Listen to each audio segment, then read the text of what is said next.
Today is December 8th, 2020. It's 7:03, and I am the chair of the Village of North Bennington Board of Trustees. This is our regular monthly meeting, and I find that due to the state of emergency declared by Governor Scott as a result of the COVID-19 pandemic and pursuant to Addendum 6 of the Executive Order and Act 92, that the public body is authorized to meet electronically. We are meeting electronically via Zoom, and we are providing open access to the meeting according to Vermont's open meeting law by offering the meeting link to the general public as well as a call-in number, and that information has been listed on Front Porch Forum as well as it posted in the Bennington banner. So let's see. If anybody has any concerns with the Zoom platform, please let me know, or try to notify us in any way that you can. And if there is a problem that can't be resolved, we will continue the meeting to another time, at which point we could address the concerns. And that meeting, of course, will be, the continued meeting will, of course, be noticed in the same way as this meeting so that you would know when that was. So let's go ahead and start the meeting.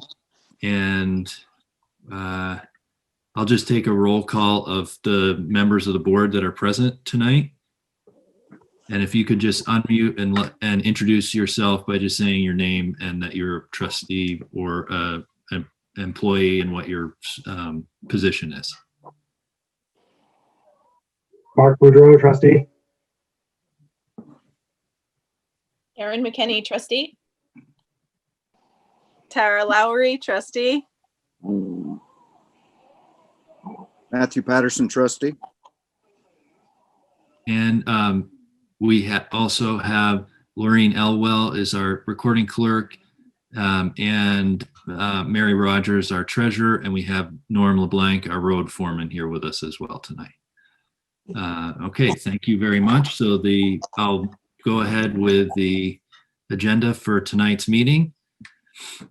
The first item of the agenda is to review and approve the minutes of Tuesday, November 10th, 2020. Did the trustees have the opportunity to review the minutes from the November 10th meeting? And are there any questions or concerns about the minutes as written? I'll make a motion to approve the minutes. Motion's been made to approve the minutes. Is there any further discussion or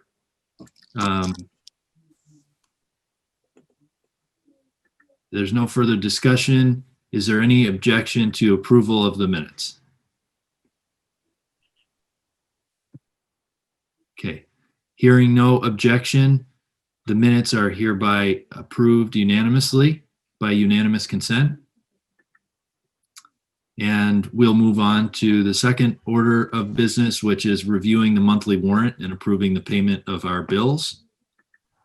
And a copy of the warrant and bills were provided to the trustees by the treasurer by email. And let me share my screen just so that that's part of the record as well. Let's see. So this is the payroll. And is there any discussion on payroll? I'd entertain a motion to approve the payroll warrant. So moved. Okay, there's been a motion by Matthew Patterson. Is there any discussion or objection to the warrant being paid and the motion being approved? Hearing none, that motion is also passed unanimously, and the warrant or the payroll warrant in the amount of $7,844 is approved. Okay, and we have, let's see, our bills are on an Excel document, so let me just switch over. No, go to the PDF that I sent you after that. There Oh, were okay. 3 late additions. Let's see. It's on that same email. Hmm. It was just a reply. Okay, I'm sorry. It's just going to take me 1 second to do that.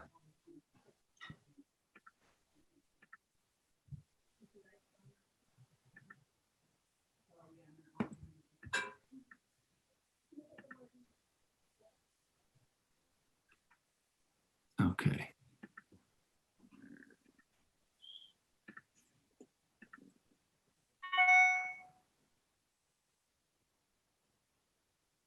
This one, Mary?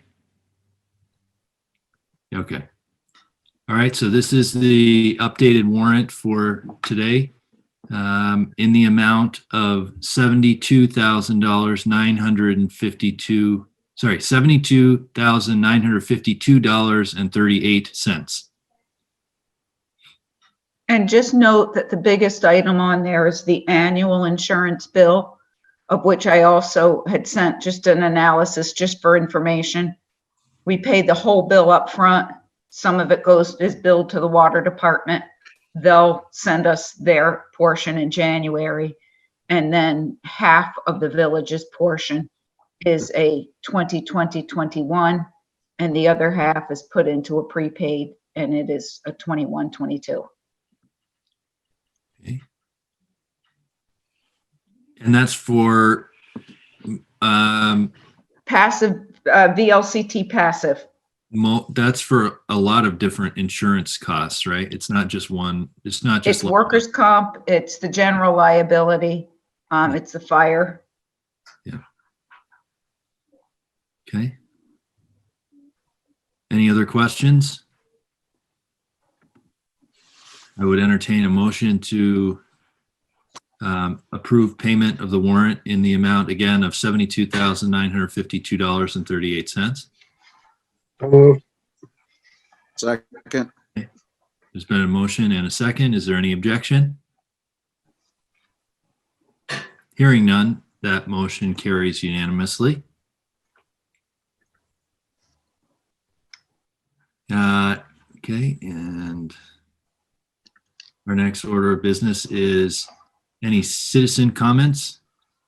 I don't believe we have any citizens with us tonight. But if citizens view this and would like to make a comment, please feel free to email any of the trustees, and our information is available at the present moment as a courtesy on the site for the Village of North Bennington at northbennington.org. And so we'll move on to I'm going to just exercise discretion here. And is it okay, Mary, if I switch the highway report with the treasurer's report, and then we can let Norm go? Of course. Okay.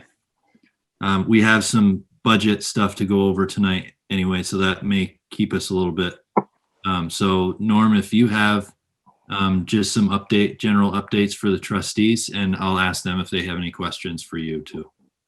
Okay, everybody hear me? Yes. Okay, so, highway, obviously, right now, we're kind of in a saving grace period with salt because we haven't had a lot of, winter storm issues. So we are using this time to do some maintenance, some painting. This week we spent a lot of time, going through the whacker and just touching it up and taking care of our equipment. We serviced it. We're going to bring the backhoe in and service it. We worked on the big truck. It's got a couple little gremlin issues that John and myself have been dealing with for well over a year. But we're taking care of those and, putting out a fire or two. They had a recent property sale over by Helen Nikitas, or excuse me, not Helen Nikitas, Jamaica Kincaid's. So he went and gave that guy a curb cut, met with people. We dealt with those 2 trees and got them put in got them removed. And other than that, we're just doing some basic maintenance. We're keeping a low profile in the community. Again, just for this COVID stuff to just stay away from people that we don't need to stay away from. And that's about it. We have purchased a sweeper on GSA auctions because a mouse got into ours and threw up all the wires. That's in shipment somewhere between here and Oklahoma. When that gets here, we'll have to, do a couple, hopefully fix it up. Hopefully it's not a big problem, but it's the best one that we could come up with. And we need one. What else am I going to say? Can I ask a quick question? So Sure. speaking of curb cuts, have you noticed a new entry or egress down on West Street? I have not. If you want to just take a peek there, there's on the brick rental right by, it's 2 up, I think, from the library. Yep. Okay. I know They've, the house is a troublesome piece of property most of the time for us. well, there's a driveway on one side of the house, but now it looks like there's a driveway on the other side as well. So we just want to make sure, I think there's 2 issues there. There's a zoning issue, but there's also a road issue, just because if there is more, I think as the highway department, we need to know, that's information that we need to know about. So, Yeah, that house continually just drives wherever they want over the sidewalk to break the sidewalk. I would agree that tomorrow morning I'll go there, I'll take pictures.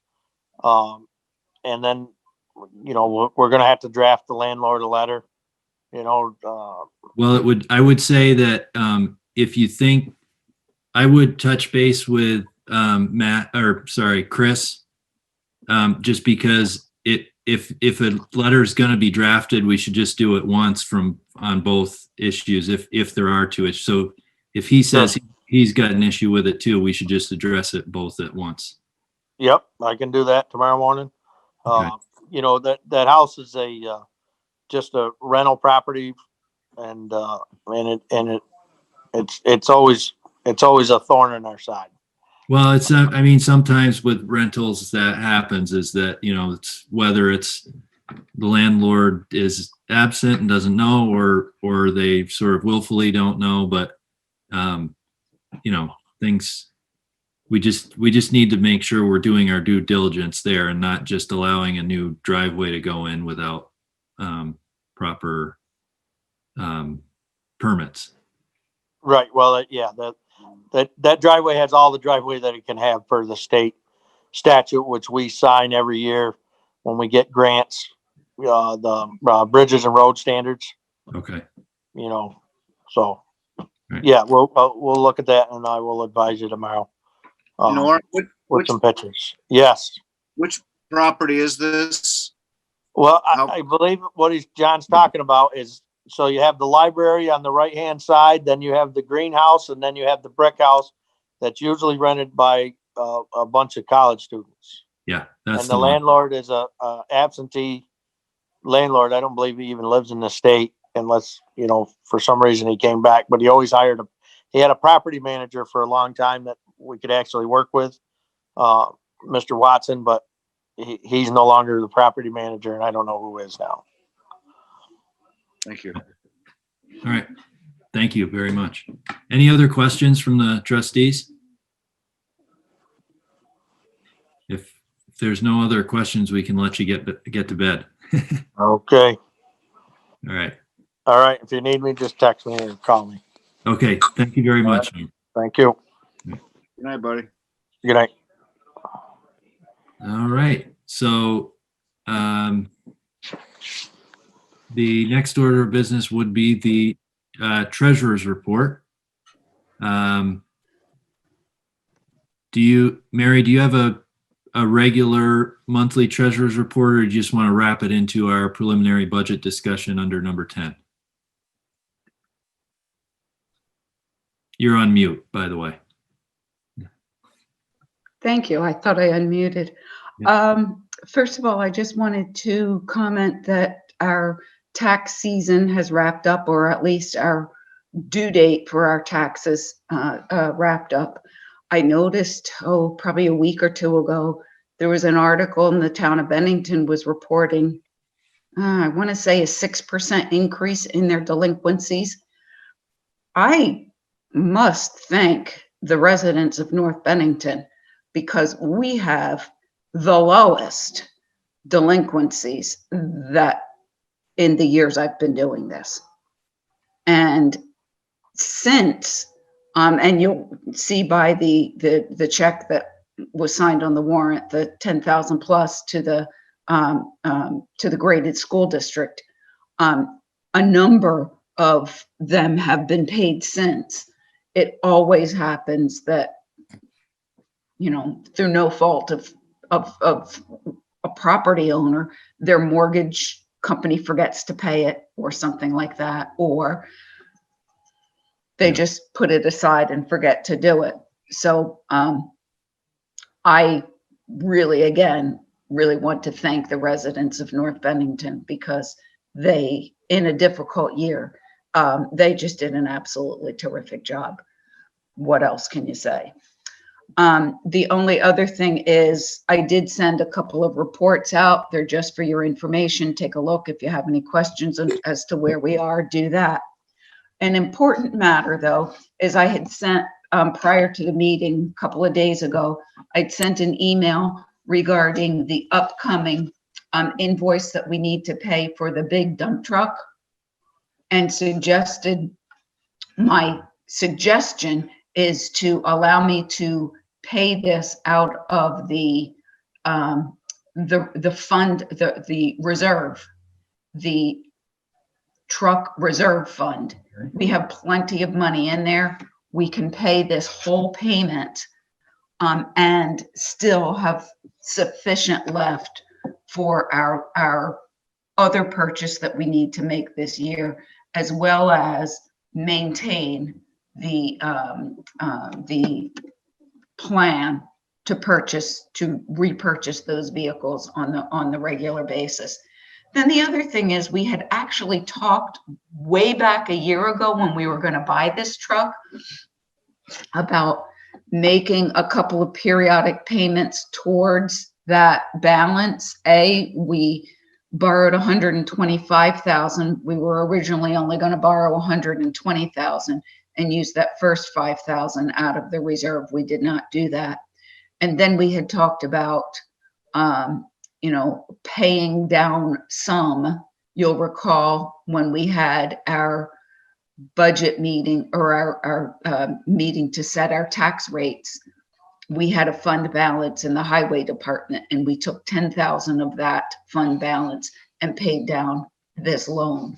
But at the time, I had reminded the board that we still had easily $20,000 that we could pay down in addition.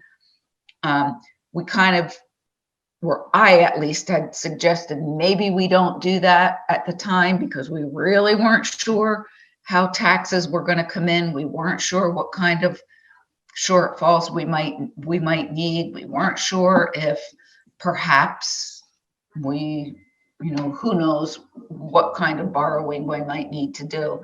Nevertheless, none of that has happened.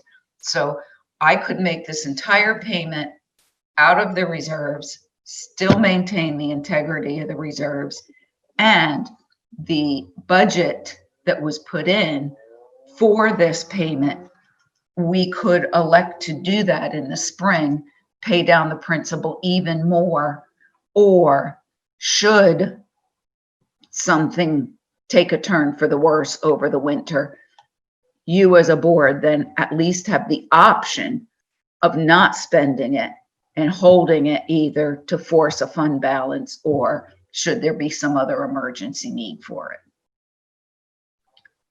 So that's the first thing. I don't know if you all remember that email or have it handy, but Yep, so I think makes sense. And is there I guess just to be, I think this is one of those issues that is just to be on the safe side. We could do a motion to use the reserve for that purpose.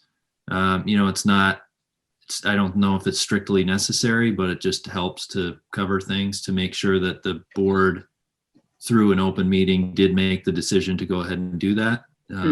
If there's some question about it later, but I'm sure it won't be. This makes financial sense as well as, the necessity of it. So yeah. is there a motion, or let's go ahead with a motion to go ahead and do that.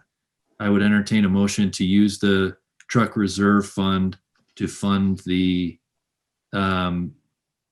this isn't the initial payment, right? This is just the next payment? This is the first payment we will make towards the dump truck loan. It's due at the end of December. Okay, it's the first payment. So it would be to use the truck reserve fund to pay the full first payment on the new dump truck. Would somebody like to make that motion? And then we can have discussion on the motion if there is any. So moved. Okay, so Mr. Patterson has made the motion. Is there any discussion on that motion? Any questions for Mary about how that would work? Sounds like, we'd use the reserve, the reserve is there for things like this and when they happen. But we're still leaving ourselves the opportunity in the spring, like for instance, right now we're in a good position, but if we end up having to use a ton of salt and our budget is just cratered, then we would have the option in the spring to not put more money against the loan. Yes. But if things go as they are, then we would have the option to sort of double down or Yes. what have you. All right. Thank you. If there's no objection, then that motion will carry unanimously. And, okay, so. Okay, and then the other thing that is on the agenda under the treasurer's report really is the financial policies. Yeah. Under new business, there is a budget discussion. Frankly, I do not have any budget, or really I don't have any budget documents yet prepared. We had talked the last meeting as to maybe do just a very preliminary discussion, but then what do you call it, Lori? Adjourn, or what do you technically when you hold the meeting over? We'll continue the meeting. Thank you. Yes, we would continue the meeting until later in this month. I just started constructing all the analysis documents that we typically use. I've sent some to the fire department because we need to make sure that we don't miss them in here. I did mean to remind the board that perhaps we should have made a specific invitation to the water department to look at these policies. There's not anything in them that I think they would find objectionable. As a matter of fact, they already do. All of the specific actionable items that would be mentioned in here. But with regards to, say, a purchasing policy and specific limits, that might affect them, but I can't imagine in any negative way. And it certainly would not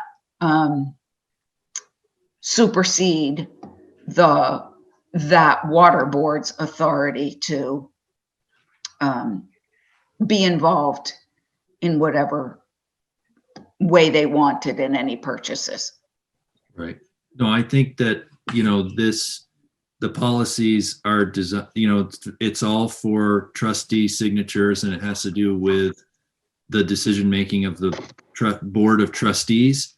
And so, for instance, like that, whether the trustees have a conflict of interest or not, and we're signing that document. Whereas the water board may want to look at whether they have their own set of policies along those same lines. But I see what you're saying is that some of these may have some effect on them, but I think that it would be, I think it's pretty much, I think that in our purview, it would only affect them positively as opposed to negatively. So I would agree with that. Yes. I think we'll certainly provide them with a copy of the policies, and if they have any questions or concerns, they can let us know. Yes. So are there any questions or suggestions on the policies from the trustees? Does everybody have their copy handy, and can we? And then I had sent out a subsequent document titled Notes on Trustee Policy Manual. And when I'd first done this a year ago, I sent this out and then sent it again a month, 2 months ago when we started the process again. But then I added to it in this third round, and under each section where there were specific things to be determined, I put them in, or specific things to pay attention to.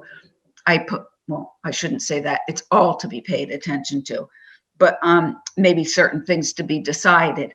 I did put that in italics. Right. I can go through that if you want, because there were only a few places where a specific number or something would have to be decided to. Yeah, let's start there, and then we can maybe get to individual questions if there are some. Okay. So let me look at, okay, so under the third section, public policies.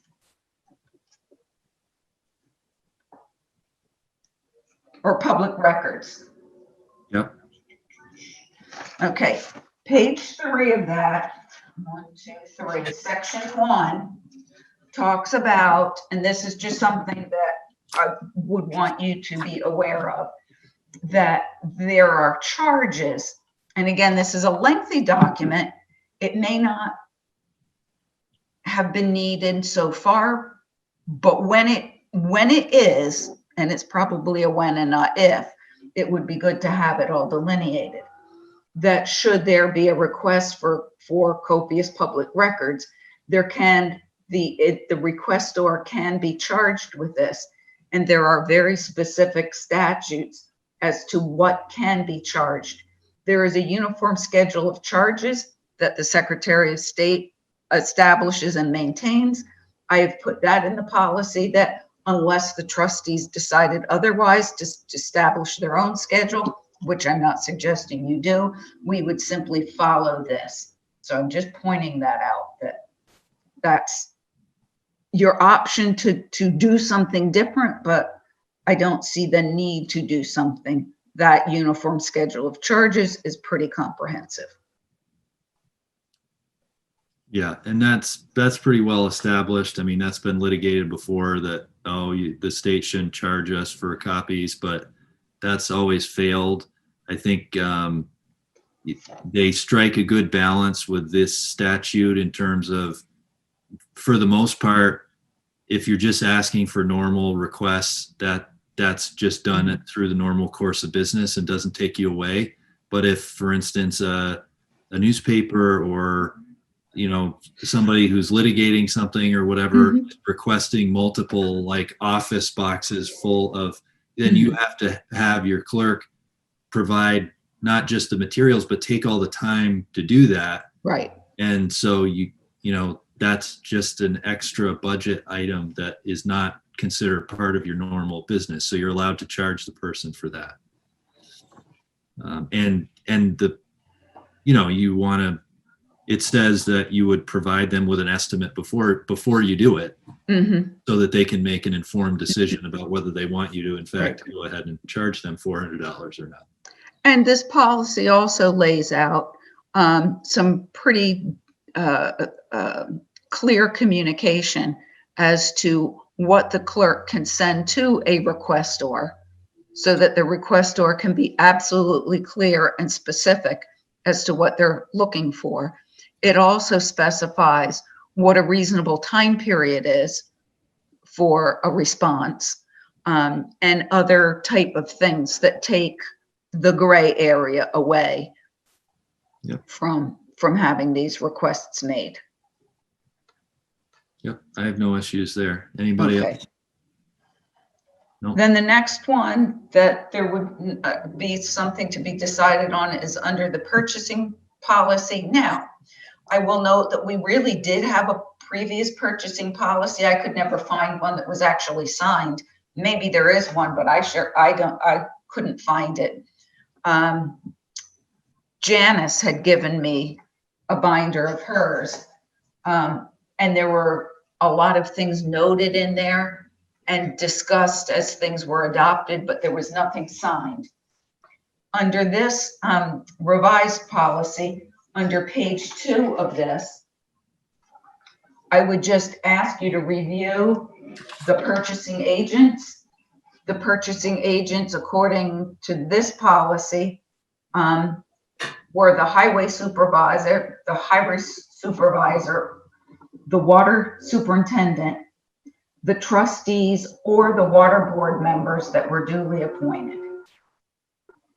And it does include the water department in these policies because, for instance, when we do the big audit that will be required for the funds for the water expansion, it's under the name of the village, but it's a water project. So therefore, that's one instance of why this has to Yep. cover us all. So unless somebody sees somebody different from those, that was one question that I wanted to point out. And I don't think, I mean, it doesn't, having somebody act as a purchasing agent doesn't grant them any additional authority to make the purchase itself. It just means that they're authorized, that it means that they are empowered to do what they're already authorized to do, which is, so that doesn't, just because it says water superintendent is a purchasing agent, it doesn't mean that Ted can go out and buy a new excavator just because he feels like it, because his name's down there. It has to be within the authority and the budget that we have approved. So if that is something that we have decided on and decided that that's a purchase, then these are the people that can go out and do the purchasing. But it says right, a little further down, all purchases over $50,000 require prior approval of the board. So it's, I'm not concerned that these agents are going out and, buying a bunch of stuff that's not authorized, because it just gives them the authority to sign, for purchases that have been. With that said, though, the dollar limits under the incidental, the minor, and the major purchasing categories are a little bit different than what we've typically done in practice. We have not delineated it thus. For instance, the incidental purchases are really things that are less than $5,000. So, for instance, Norm could have just gone and purchased that plow for the new truck without having anybody else's approval, because A, it was budgeted, and B, it's under $5,000. Now, that's not to be said, that's not to say that good communications wouldn't mean that people are aware of this coming up. Yeah. But unless you feel otherwise, this is I think we a need to $5,000 limit for purchases that are budgeted. Yeah, I think we need to allow for that kind of flexibility. I trust that they are coming to us with larger items, even if they're less than 5,000, but I don't think it should be required because there may be situations where we need to just make purchases that are on the smaller side without, in between board meetings. So Right. any objection to the language as written? No. Okay. And then there's just a few other notes that you can read on this, but no discussions that need to be done. Okay. Under the next tab, which was the auditing, accounting, and reporting. Let's see, what were my notes in here? Oh, I guess I'm with audit. So when I researched this, the requirement was that you should have an audit without auditors, an audit formal audit every 3 years. Is that the case, or did I understand something in one of your emails that we would have to do an annual audit? So I'm just trying to pull that one up. It was not less than 3 years. Yeah, I You did. can do it more, but you could not do it less than 3 years. So I'll just raise that issue because it's one that's come up several times at the annual meeting. And I did forward an email of a response I got from the Vermont League of Cities and Towns. I had asked, basically, what do we do about that problem? Is that every year we're supposed to have 3 auditors and we can't get people to fill the positions. And so, and they said that, well, let's see here. So they had initially said, that there's a process to have a professional audit at the election of the select board or trustees if we can't find people to fill the vacant positions. However, I'm sorry. So I think we can do that. But there is a provision that had allowed select boards to eliminate that position if there was if it wasn't being filled. And that was 17 VSA section 2651. But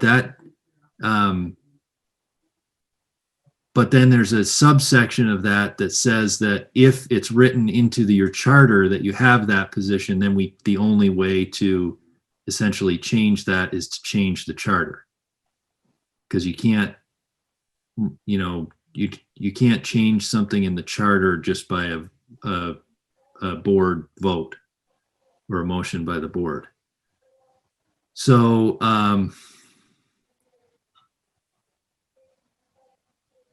so I think that we can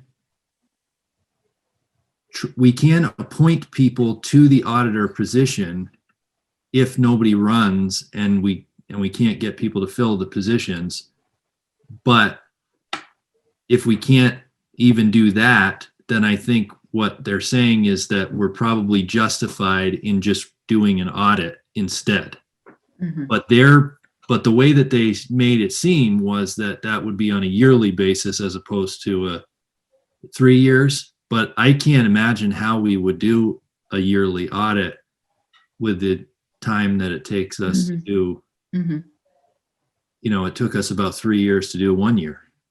Yeah, and we're well into 2019, but now we're closing up on a year past that.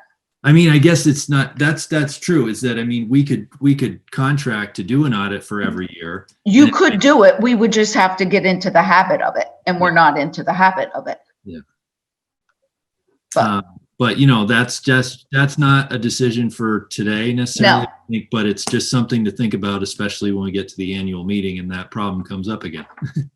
No, and I only mentioned it because this policy says that it is, that we will do it not less than every 3 years, which is not less than every 3 years. Yeah, so and is this a model policy? Yes. And then so what I did is I went to the VLCT model policies, and then whenever they had references to statute, then I went and read the statutes. Yeah. I just wonder whether, And I just wondered if maybe something had changed between when I first started researching this and now. I don't think it's material to today's discussion, but I just, as I was going through my notes, I figured that was one that I would make a note of. okay. But there was nothing else in there that I found needed any other discussion. Well, what do the trustees want to do with that? Do you want to just say that it's the provision not less than 3 years is good, or do you want to change that language or wait on this policy, or how do you want to handle that? The 3 years sounds familiar to me, and if we vote on it now and find out later that we have to change it, then we can change it. Right, and I it just says I can't imagine doing it every year. Yeah. And Not it only simply because of says not less than 3 years. So every year is still not less than 3 years. So I just want to say that, Matthew, you probably remember this, but when we did have auditors appointed in the position, those auditors would go with myself and the treasurer, and we'd go to her office every year before the annual meeting and before the reports went out, and spent hours and hours going over the treasurer's books and presenting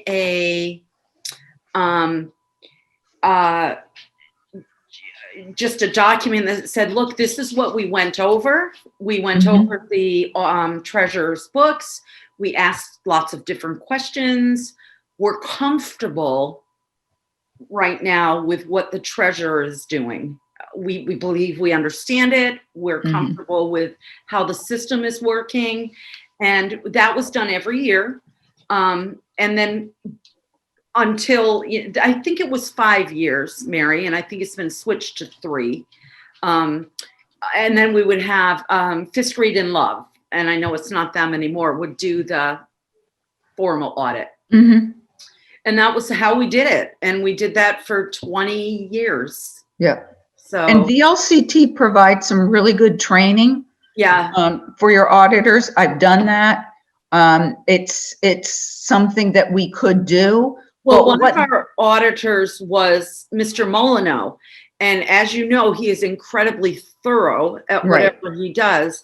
And he did take those trainings, and he did, he was an elected official, an auditor, and, it was thorough. So. And what those auditors would be really good at is looking at the detail as to whether we're abiding by the policies that we're looking at here. And that's they what would they be doing process audits. The formal audits that we have that we're doing now, it's not really a process audit. They're not looking at specific invoice and saying, oh, who signed this? Was it properly signed? Was it properly executed? There's a little of that, but not very much. What the good thing about the audits that we have done professionally is that they're restating basically our cash accounting to a generally accepted accounting principles accrual basis, so that they're restating things so that we have an actual balance sheet. We don't necessarily tally all of our fixed assets according to fixed assets and depreciation and things like that, but they do. They Yeah. do that for us. And so that's the good thing about having that done every few years. And that's what was done, but those years that wasn't done, there was still a village presence in the financial Mhm, world. So mhm. they could say, yeah, we did sit down with our treasurer and we did ask questions and we Yeah. understand it better. And, so. Mhm. And I know in the past, we've had one volunteer, but we've never had three. Mhm. And VLCT recommends that when you have your auditors, you do it on at least a quarterly basis. So at any rate, it's not, I think it's a good discussion, but I don't think it changes the policy in this book. I do see that in the model policy, there is an option there. And so now the model policy VLCT recommends now says annually / not less than every blank years. Mhm. You can fill it in whatever you want. Okay, so that's changed from Yeah. when I did this before. And But you if we're did- I okay mean, with they're three, trying to draft model policies for all of the municipalities in Vermont. So you could imagine, I mean, Burlington and Rutland and Bennington, they need to have an annual audit. So the Mhm. model policy needs to say annual, and they can't really say, well, if one municipality needs to do it annually, then, but you're smaller, so you really don't. I mean, the risks are actually larger on smaller municipalities because they have less checks in place. So I don't think that the, league can tell us not to do that, but I think we can decide that we're okay with a 3-year Mhm. policy. If we Right. want to. So is there general consent around the 3-year language? It says not less than 3 years. Yeah, I think, given where we are 3 months out from the annual meeting, now's when you want to start, if we're going to try to get those positions filled, now's when you start kind of putting it out there. Yeah. Not to mention the one trustee position that might be open. Oh, yeah. We should be kind of putting that out there. Obviously things are tough right now, but it certainly would be a good idea to have those auditors just to be kind of doing those checks and balances, but we can't force people to do it. Okay. I think it's worth noting that even with Lori's explanation of what did happen in the best of situations, I don't recall, I think I recall one year where maybe there were 2 auditors that sat down with Lori and Gail, but there were other years where it was 1 auditor, and then there were a number of years where there were none. It's not, and I also recall at many meetings where our town attorney, village attorney would point out that he was always in opposition to that annual professional audit. He didn't feel that it was necessary and it was an unnecessary expense. I'm not sure how this this opinion from VLCT or whatever changes our requirements in that arena, but I think 3 years is appropriate, adequate for a professional audit. But I'm not, after 20 years of this, I don't think we're going to find people that really want to do what Lori has done in the past with people, because it's, I think in many ways it's a senseless exercise. even though it looks good on paper.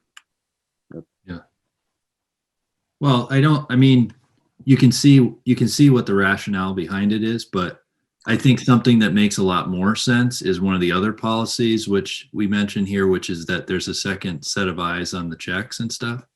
So, that making sure that, more than one person or more than two people are seeing the financials for our village.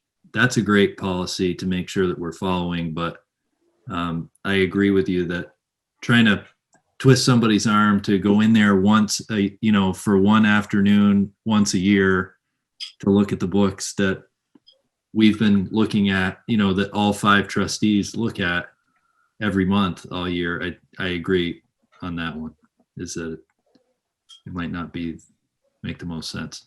Which you reminded me, John, I meant to start out one of the other policies by asking for one trustee to be a volunteer. Right now, I would like one trustee to be the person who reviews all bank statements.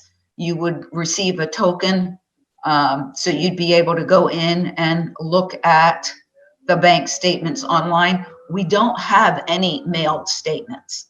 Right. That's kind of a thing of the past.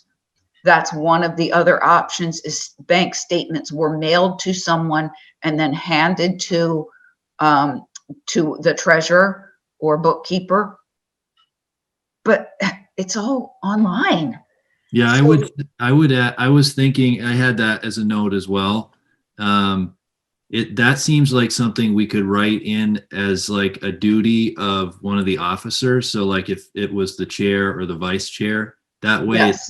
it's not one of us volunteering, but it just kind of goes with the position that if you're the vice chair, for instance, then you have that authority and you check in on the bank statements every now and then.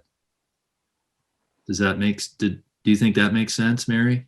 Yes, that's why I was just asking for somebody to start it going. And I'll, once I know who that is, then I will go ahead and get that authority set up. Are you willing to obtain do the- that, Matt? Okay, so if we just, Okay. was that in, I think it was in a policy, wasn't it? It actually is, but I know it's in the section, one of the sections, which isn't necessarily a policy. Oh, good grief, all the times I go through this and I still remember. One of the things that we do, I'll call it certify, but VLCT asks us every year when we do our insurance renewal, is one question is somebody else looking at the bank statements? Oh, right, yeah, it says B8. And that's where that comes in. Question B8, okay. So does that include all the accounts related to the village, or just the trustees? No, it would be all of our village accounts. It would not be the water department accounts. It would So- not be. No, at this point, it would not be, because the water department already does this. They already have somebody that is doing things a little bit different. Right. So, if it is the vice chair, then I will start that with Matt. Matt, once I get it set up, you and I will make arrangements to properly distance, maybe meet at the depot on opposite ends of the table, and we'll have our computers and set everything up, and I'll kind of show you what you'll need to be looking at. Great, because And if I wanted to be devious, what I would do to do things. And so I'll show you. If it were me, what I would do. Yeah. That's good. I'll have to take your word for it, because Yeah. Thank you. And then play around. I mean, you'll see. Okay, You know, you're so not being thank you. devious and telling him what he wants to hear. Well, that's true, but I wouldn't do that. Perfect. Okay, so getting back to the policies then, things that really required a lot of comments that I put in here that you should read through. But I knew there was one. Oh, under debt management. I think that's the big one. Yes, under debt management. Now, you might ask why we even need this kind of thing, because we really don't have that kind of debt.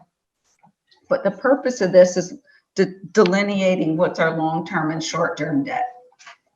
I could envision that there could be a situation where the village did need long-term debt.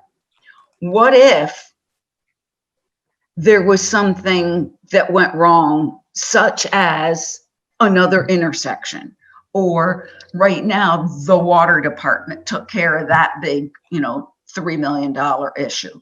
But what if something like that happened in the village? What if the depot burned down and we didn't have facilities there? What if the garage at some point needs to be rebuilt, refurbished, reconstructed?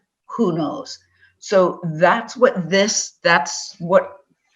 I was envisioning in this policy. So page 2 of this section, debt management, basically sets out some general guidelines. And my suggestion had been that on question number 1, we would say that we would not incur indebtedness that is more than 5 times the grand list. This equates to, roughly speaking, $3.5 million. To me, it wasn't an unreasonable amount. The VLCT guidance says to go not more than 10. I can't imagine that we would need, twice that, but $3.5 million to me isn't unreasonable, that there somehow, somewhere could be that to come up. It also then said that would also then equate to where the indebtedness per resident would not be any more than about $2,200. And again, it's not that each person would have to come up with $2,200 out of pocket, but it's just kind of putting parameters on something so people can envision what it would be. And then along with that, that calculates to a debt service of no more than 22% of our total expenditures. Yep. Did you say that's 5 times the amount? 5 times. Yeah. That sounds good to me. And once we get to the end of this discussion and everything's voted on, then what I'll do is I'll fill in any little dotting I's, crossing T's, little things like this. And we'll discuss at the end arrangements so everybody can get this signed off. And then I'll get copies back in the mail to everybody so you can get replacement pages for these. The next thing is, actually, I think that was the only other one. That was the only other one that needed a specific number put in here. Oh, wait. Fraud prevention. See number 12. You see that? Fraud prevention. Again, there's names or positions that need to be delineated here. So under this, the names are required. So the purpose of the policy is to provide a mechanism for employees and officers to bring to the attention of whom any complaints regarding the integrity of the village's internal controls, financial controls, or accuracy of, or completeness of records, etc. So my thought was, in looking at some of the other policies, is a trustee chair, and then we have an outside person, which would be the auditor, the CPA auditor. Yeah. Because, what if somebody, I think you should have an outside person as well as an inside person. Because if you have anybody that's involved in the government, they could potentially be implicated. So if I'm implicated, then they wouldn't want to report to me. Right. So And then, of course, it has a name here because there should be a name, but if at some point these names change, this page of this policy would just be updated to include a name. And I think it's helpful that it's a position as well as a name. So you Right. would, by sort of by insinuation, if the chair changed, then if you'd have Right. something to go on and say, oh, well, it probably should be the chair. Right. And like you said, it's a task or a responsibility that goes along with that position. Why don't you put on that line, maybe you could add that that Steve Love is the village's CPA auditor. I will do so. And that way, for instance, if Steve retires or something, then it would still be that firm. Or Excellent. whoever our accounting firm is. Correct. Okay, I shall do that. Okay. And let me see, I think I had pages and pages of notes here. Investment policy, delinquent Yeah. taxes. Yeah. And the delinquent taxes, I put that in just so you had, that's not something that you would need to vote on, because when you have an elected tax collector, That's you covered. basically cede the approval over to them. But I think it would be helpful if you all knew what that was, and then if you did have any questions or concerns, it's much the same as has always been around. I just tweaked it a little bit. Okay. So I have a couple things on question C6 and C7. So this would be under the internal controls. Okay, hold on. Okay. Yeah, that section is not part of your policy, but I put it in here just because you should have it every year. But it's not a an adoptable policy. Okay, so let me look at C6 and C7.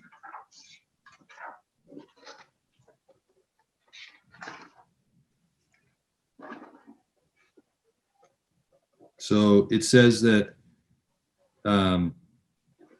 receipts issued. Do you do receipt? Don't you, on occasion, like maybe once or twice, receive a payment in cash for taxes or no? Yes, and that's also in the cash receipts policy. Yeah, right. That is in here.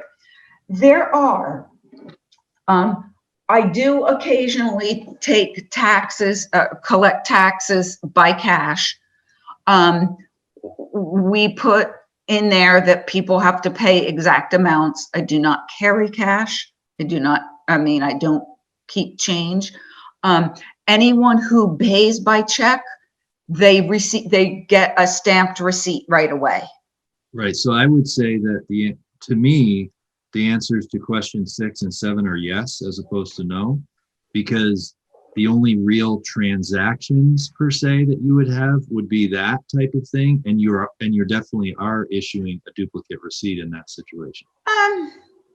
Yes, except for there are a few other, our receipts issued in duplicate. Well, it's not really in duplicate, no, because I give them the receipt. And my receipt is, I post their. Oh, but don't you have one of the receipt books where you write the receipt and it creates a No, copy? and the water department doesn't do that either. That might be something that Yeah, be helpful. no, I don't do that. Because if somebody gives me cash, I stamp theirs so that they have their record. I deposit it. And also in the policy, it will say that it's deposited next day. Right, but I think the issue is, and of course you know this, I'm not saying you don't know this, but the issue is if they pay and they have their receipt to prove that they paid, but we're not careful about checking what you're depositing in there and you pocket 1,000. I get it. you know, Okay. Yeah, that would come up when if there were delinquent taxes. And then of course, there's little things like coins in the fountain. And then there are things that now and then Norm deals with things in cash. Yep. So I think that's something to move toward, is to try to make sure that we do have Right. that you have a little receipt booklet and Norm has one too. And if there Okay. are transactions, that we try to write them in that the receipt on one of those, just so that there is a. Okay, I just made a note of that. And then what was the other thing? You said C7? No, that was the same. 6 and 7 were Yeah, it's, same thing. yeah. So on D11, does the collector of delinquent taxes send regular notices of delinquent taxes? Yes, monthly. Oh, yeah, this was just reminding me, and then the whole section at the end, that this is just one of those areas that we, if there's a policy, then we can just follow a policy, and it makes things so much easier. So this is a great example of, if somebody's requesting an abatement, we're able to say, that's great. There's a process for that. We'll have a hearing, and then we have factors that we consider in making the decision. And so it sort of takes the guesswork out of this, Yes. or it takes the stress out of it to a certain degree too. Yes. The only suggestion that I had was we might want to consider a policy committee. Since we're doing a lot of policies now, both this as well as and it would affect the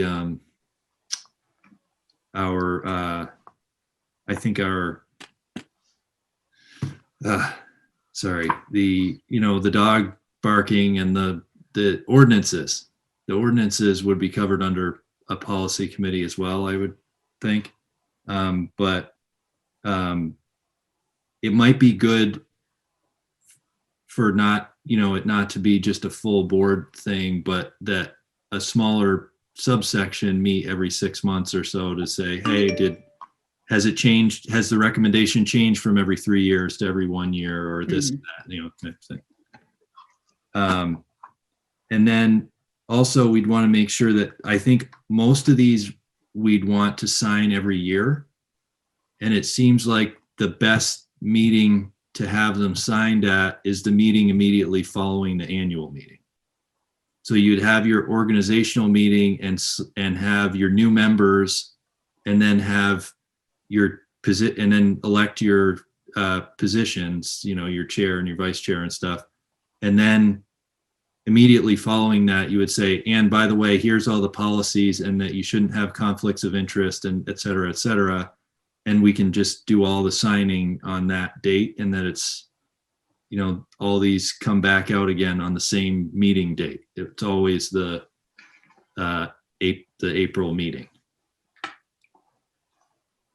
I don't know if that's in there or not, but it seems. Well, I didn't really see that if there is no change, that you would have to re-sign the same thing. But I could see having a subcommittee meet and review them and have a specific meeting where these are all reviewed. Maybe they're all reviewed prior to the annual meeting, so that if there was anything that ought to be brought to voters' attention to change, or something that the trustees might want to change, but then inform the voters of such change. And then maybe just a statement each year that John, the below listed policies are all in effect. And then when one does, that specific policy would be noted for change, what the change was. And then that specific policy, the section would be amended. Yeah. so Okay. were you looking, John, were you looking to have that signed annually, just so that members were aware of what the policies are? Well, yes. You could do that very differently. You could do, especially for any new member, it could be that each trustee signs off on the fact that they have reviewed and understand the policies. Yeah. So you wouldn't have to sign every policy again. You Yeah. could have part of being a trustee is, and it could be exactly what you said, after the annual meeting, so the April meeting, everyone signs a document, much to the effect that I have reviewed the policies, I understand them, and pledge to adhere to them, or Yeah. whatever. So I think if that's what you're looking for, I think that would be, as opposed to signing each and every Yeah. policy. Okay, yeah, that makes a lot of sense, yeah. And I think it's pretty common too to have a couple of shorter documents when you're a member of a board, to have that be part of the process, when, especially for new members, but also, you know, a yearly statement about code of conduct or conflict of interest, or something like that. But you're right, you're right, you're not reauthorizing all the policies every year. That doesn't make sense. And then if one trustee leaves, they could simply hand that material to the next person. Or if they chose to keep it, which is fine, oh, look at this. He's ready. Yeah. If a person chose to keep it, there's no reason why you couldn't. I would just make another one. Oh, and then I also wanted to say that what my intention would be is to provide the clerk with a thumb drive of the Word documents of each policy, as well as the PDF copy, because when I send out copies, I send out PDFs, not a Word document that somebody else could edit. Right. Right. So that's my plan at the end, is that each trustee has a copy with the finalized pages where there's edits to be made, copies of every page that needs a signature, and then the clerk would have a thumb drive with everything, and then that would be noted as this particular policy. And then should a change be needed, easy enough to access and make edits. And we could also then from there keep a copy each time we made an edit, so that we would know what kind of like a ongoing thing, so we would know what was edited from policy to policy. Did you, I saw under question A7 that you had a call into VLCT about whether liability insurance covers embezzlement? Yes, it does to some degree. Okay, there's like a cap or whatever. I don't remember, I remember asking that question and I kind of got a yes. We don't have to have our own individual stuff, but yes, it is. Okay, great. It doesn't prevent us from being charged with anything, but Oh yeah, well, that's Yeah. fair enough. Okay, any further questions? Sorry, I kind of asked a bunch, but I didn't give anybody else an opportunity. Yeah, no questions, just a comment. And no offense, Mary, it wasn't very exciting reading, sorry. but the amount of work that you put into it and how it's put together is, I've been doing this 10 years and I know more today than I knew before I read it. So obviously this is a very useful document. And I mean, when I first started off, it was just kind of, okay, you're a trustee and figure it out as you go. And this is certainly something that's very valuable, and I appreciate all the time you put into it. And anybody else who helped with it, it's fantastic. Yeah. Really, really helpful. Thank you so much. You're welcome. It's been on my to-do list for quite a while. All right, so I have a few more before I retire from this job. I would entertain a motion to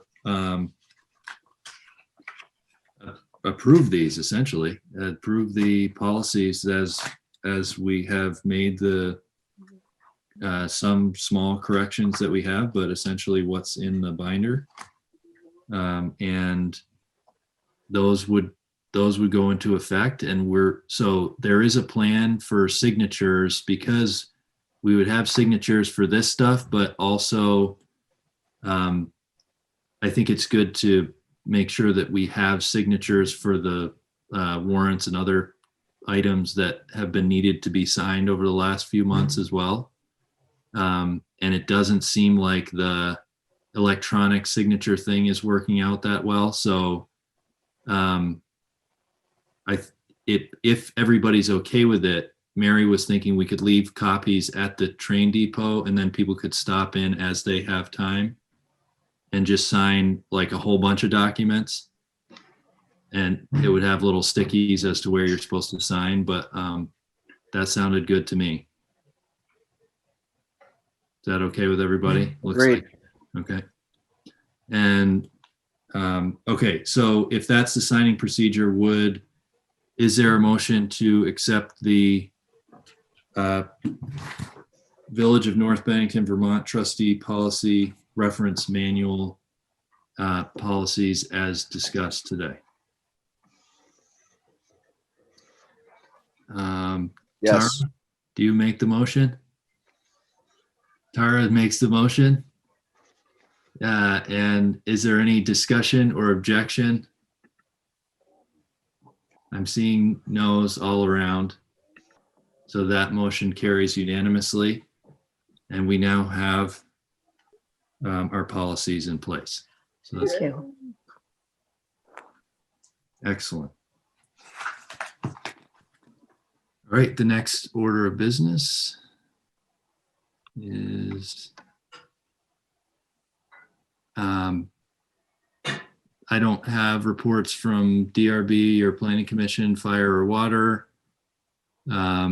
Is there any items that anyone would like to, I think because the Water Board meets the week after we do, if there are any issues that we'd like to have discussed with the Water Board, if you could let me know, I can pass that information along to them. Are there any questions or issues that you'd like to raise at this time? Okay. All right. And we have preliminary, under new business, we have preliminary budget discussion and review of annual meeting procedures. And have we covered it? I think, Mary, you were saying that probably the budget discussion is going to be for the next meeting, right? Yes, please. Okay. And so while we're, It was a continuation, though, I believe. yeah, while we're on this topic, so does the 22nd work for most people at 7? It's just 2 Tuesdays from now. Yes. Sorry, I had to change screen. Aaron, oh, okay, good. Yeah, Aaron's okay with it. Yeah, okay, so we'll handle that at the end of the meeting, but I'm glad that pretty much works, it sounds like. How about annual meeting procedures? Lori, was that one that I had put on there or one that you had? I think I did. So there's been a lot coming out about that. And it looks like what we will be doing is having an annual meeting via Zoom again. There's a lot of different procedures for the way things will need to be voted on. I can send you those documents. Actually, I think I did send everybody those documents. It was titled COVID-19 update, and it was embedded in there. John, I don't think it's going to be much different than what we ended up doing last year. What I do think it's going to be, it's going to affect the school budget vote a lot more severely, I guess, or it's going to be a lot more complicated. So yeah, I think we should talk about that and figure that out. I've got some emails into Cassie, the town clerk in Bennington, and I can resend those documents that I've already sent. They keep updating what the procedures need to be, but we'll need to post that and in advance so that people are aware and know how they can be a part of the village annual meeting. I also sent out a couple of different emails asking people for their reports. I need those earlier than usual. They have to be in PDF format. That's the only way the printer will accept them. I don't think I should have to change them from a handwritten copy to a PDF I'm just not going to do that. So, so far I have like 5 reports and they've all given them to me in a PDF format. So that's been great. And thank me for letting them know early. So, yeah. Let me resend those like regulations out about how these meetings should be handled in March. That was fair. That was on the 5th. Yes, it looks like the 5th at 8:37. Oh, I think you just sent that one to me, actually. I did. But that was Yeah, maybe that was an update. Let me send them all again. I've sent several and they're embedded in the COVID-19 update from VLCT. oh, I see. Okay, yeah. So when you But go down, I'm sorry to interrupt you. no, go Um, ahead. Are you getting information on process directly from the Secretary of State's office as well? Or are you talking mostly about the recommended procedures that VLCT is putting out? Both. Okay. And they're getting their information from the Secretary of Right. State in a lot of in a lot of the areas too. So I just want to make sure that that we're ready and that we do it correctly. Yeah. And that there's no question out there so that people that would like to be a part of it can be. Yeah. I have to be honest with you. I think we're okay with, I think we're going to be fine. I'm a little bit nervous about the school piece. Yeah. Which happens in March too, because that's going to be a lot more complicated. Yeah, and I think that last year I think we eventually got there, but it was just delay, and then Right. we want to make sure that it happens on the date this year. So we need Absolutely. And as long as we give people enough notice, and what's been really helpful, John, you've been putting it on Front Porch Forum. I send it to Sandra Magzaman. She puts it on her piece, the roundtable, North Bennington Roundtable, that's gone out there as well. And the paper copies I hang. And then I send it to random people. Rob has put it on the Fund for North Bennington and sent that out. So we're really, I think, doing a good job getting the information out there. Yeah. But we need to do it early and often. Yeah, definitely. Okay. Question? Mhm. Yes. Did I read in one of those documents that a person running for an elected position, whether it's a new trustee, clerk, treasurer, etc., needs to submit their interest to run for that position to the clerk prior so that it could be voted on by Australian ballot? Yes. So how are we going to do that? Because if there are open trustee positions, which ones are they? And does somebody need to be decided upon? How is the potential nominee to be decided, and how is that to be communicated? Right. Those are questions that I had as well, Mary. So I'm not sure. I'm still talking. It's just my dog just got the box of Kleenex. So, And Yeah, I don't know. I think that is an open question and it sounds like I think people are trying to opt for more Australian ballot because it is kind of difficult to conduct a vote on Zoom. right, But so we should definitely look at that. And if our assessment is that we do want to put things like trustee on an Australian ballot for this year instead of a floor vote, then we would need to make sure we get letters of intent. right. And it's just it's going to be the same situation with the school. I don't want to keep referring to them, but we're all one really. And Yeah.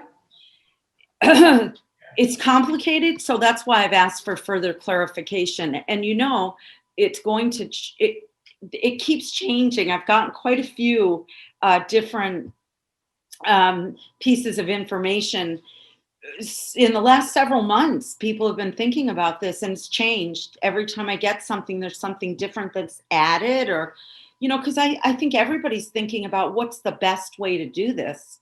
So did you say that you did have a call into Cassie or no? I do, yes. Okay.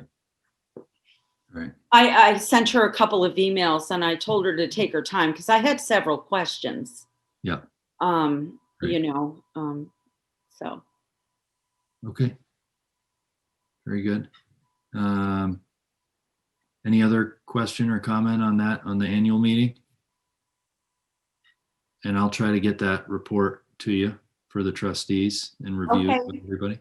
Terrific. That would be great. So we also had, Aaron, would you give us an update on the progress on the website? Yeah, I filled out the survey it's Courtney, right? Yeah. So I sent her the survey, and what I'm looking for now are photographs for the village. I wrote Matthew, Perry, I wrote Sandra,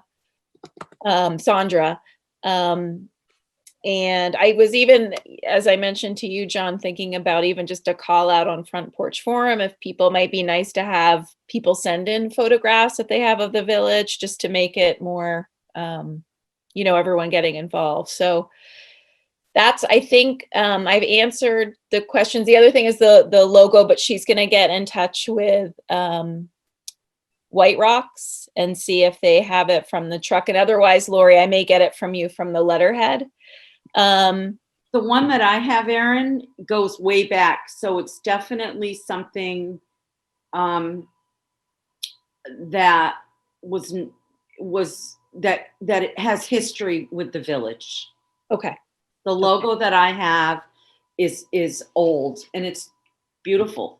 Okay. And it has history. It wasn't just created for a vehicle or something. Right. It was created, Right. Okay. So anyway, I'll just give it to you and then give it to me. That would be great. And I'll get it to Courtney. Okay. So I think if anyone has any idea, or thoughts about exactly and maybe what I can do is sort of get my answers and send it to all of you just to make sure that everything that we think should be on the website is on the website. I mean, I'm thinking, the forms, the building permits and things like that. I mean, information about town meeting or links to the minutes or, that kind of stuff. But if there's anything else people can think of, I mean, I don't know if we would want to have some kind of a list of things going on in the village, if people could somehow submit in a really easy way. I mean, maybe that's more the round table, but anyway, if you have ideas or suggestions for things that we could include on the website, let me know. Or photos. And please, anybody out there too. I mean, if you please submit photos to us or get a hold of us if you have photos you want to share. That would, of course, be with, we would be recognizing the photographer. Yeah, absolutely. But it would be a consensual thing where you'd release the use of the image for that specific purpose with credit, of course, given. So. And then also, I think, were you touching base with on the intern as well, or work study / intern? I can do that. I was confused about that. So let me reach out to Sarah. I think it was Sarah, and find out what's Okay. going on with that. Because I think the last email that I had was that it was the platform was called Handshake, but Yep. remember, I think that you had maybe completed that last year, and so I wasn't sure if our information was still in there or not. I think it may be, but let me check in with her tomorrow and find out.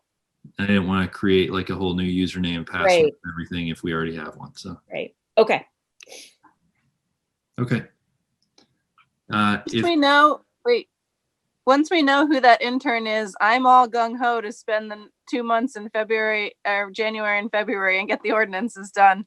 Yeah. So I'm ready to partner with them. I've already got a field work termer, but doing something else, but I'm ready to work with ours too. Awesome. Yeah, we'll put them to work. Okay, so there's no need for an executive session today. So what I'd like to do is continue this meeting to December 22nd at 7 p.m. If that is okay with everybody, please indicate by someone making a motion to do so. Mark Boudreau has made the motion to continue this meeting to December 22nd at 7 p.m. So those of you that are seeing this virtually, that's when we'll meet again. And we will also, of course, post notice before the meeting. So that, without objection, that will carry unanimously, and we will go ahead and sign off for tonight. All right, we're all set. Jim, thank you very much. And thanks all. Right, everybody. Thanks. Good night.